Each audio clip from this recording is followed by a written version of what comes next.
Mr. and Mrs. Seller, we love your house and therefore we pledge this very, very large earnest money deposit check to you. Wow, that's great. Sounds like you're really committed. But before you hand over that EMD check, let's make sure you fully understand what earnest money is. And we're going to dive into that on today's Real Estate Ramble. My name is Joie Ashworth. I'm a relocation real estate agent in Maryland and DC. Whether you're relocating across the street or across the country, whether you're moving this year, next year, or in 5 years, I can help you with that. Let me be your boots on the ground for all things real estate. When you make an offer to buy someone's home, you are asking the seller to stop marketing their home and announce to the world that they have accepted an offer. Now that's a big ask, so clearly the offer you're making not only needs to be compelling enough for them to do so, but they're also going to want some kind of assurance that you're serious and that you'll probably make it all the way to settlement. That assurance is called Earnest Money Deposit, EMD for short, or also known as good faith money. A larger earnest money deposit is going to be seen as a stronger offer because it says that you're more serious about buying that particular home and that you're more confident in your financing and your ability to make it all the way through the escrow timeline, all the way to the settlement table. So is this money I'm just giving away to the seller? Why would I want to do that? The answer is no.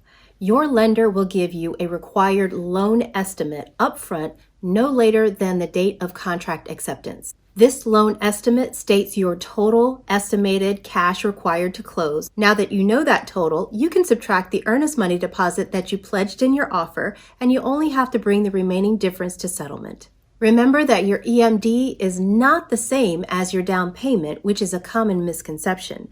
It's also not the same as due diligence money that's used in some states. In this example, the lender has estimated that you'll need about $16,000 cash to close.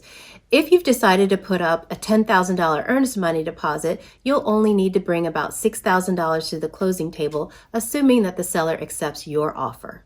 It's important to note that there are some buyers who are eligible for zero down programs like VA loans and USDA loans. Congratulations if that's you. But you'll still need to pledge an earnest money deposit of some sort to show that you're serious and to hold the contract together. And there are still closing costs associated with your loan and your transaction. So now that you know what it is, let's talk about how earnest money deposits are handled. Who holds the EMD?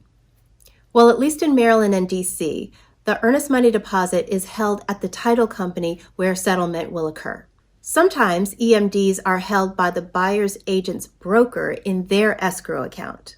For new construction, the deposit is held by the builder, so it's extra super important that you read your contract and see how earnest money deposits are handled with the builder. However, for resales, we do not recommend that earnest money deposits are ever held by the seller. The Real Estate Commission is very particular about how earnest money deposits are handled and how escrow accounts are managed.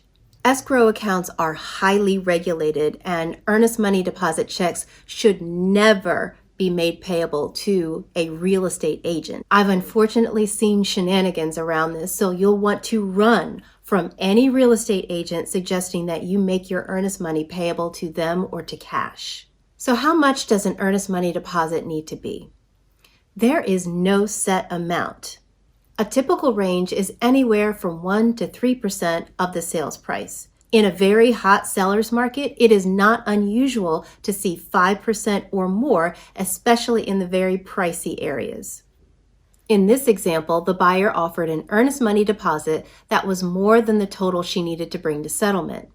She was able to score $10,000 in closing cost assistance from Montgomery County. So in this case, the buyer actually got their keys and a check, and it was a happy day. So is my earnest money deposit ever at risk? Only if you are in breach of contract. You may have heard of a concept called contingencies. An example of a contingency would be an inspection contingency with the right to cancel. If you are allowed to perform an inspection during the first few days of your contract, and you find something during that inspection that you don't like and you want out of the contract, you have the right to back out and get your earnest money deposit back. but only if your contract includes an inspection contingency with the right to cancel. However, once all your contingencies have expired or were removed, you no longer have the right to back out and get your earnest money deposit back. You must now proceed all the way to settlement and purchase that house, or your earnest money deposit will be at risk. Unfortunately, buyers do get cold feet before closing. However, if I'm your buyer's agent, you're going to feel very informed and we're going to have excellent communication. This is going to reduce your chances of getting buyer's remorse. After all, you want to feel confident and excited about your purchase. I am not in the business of helping people lose money, so I will do everything in my power to help you protect your earnest money deposit. Just a couple special items to note. In most cases, in most states, your earnest money deposit check will be cashed. So if you're writing a personal check for your EMD, please make sure you have enough money in that account.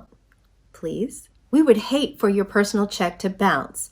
That makes sellers very, very nervous. Most title companies and settlement agencies will accept either a cashier's check or a wire transfer for your earnest money deposit. But please be extra super cautious if you're sending a wire transfer. Call your title company and get wire instructions directly from them after having independently verified their contact information, and then call them back if you have to.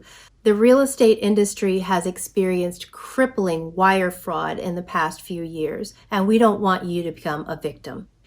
If you found this video helpful, please give it a thumbs up, comment below, and don't forget to subscribe to my channel for more real estate ramble.